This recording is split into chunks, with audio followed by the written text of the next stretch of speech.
Vishnu.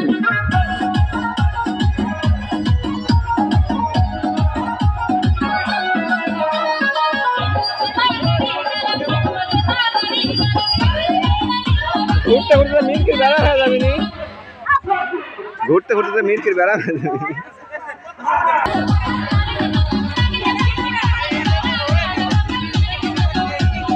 আমরা আদানের জন্য 10 minute খেলা বিরত রাখবো। যদি বক্তব্য দেন আদানের জন্য বিরতি রাখেন একটু। যে 7 জন আছে এই 7 জনই থাকবে। এই আদানের পরে এই 7 জনে অংশগ্রহণ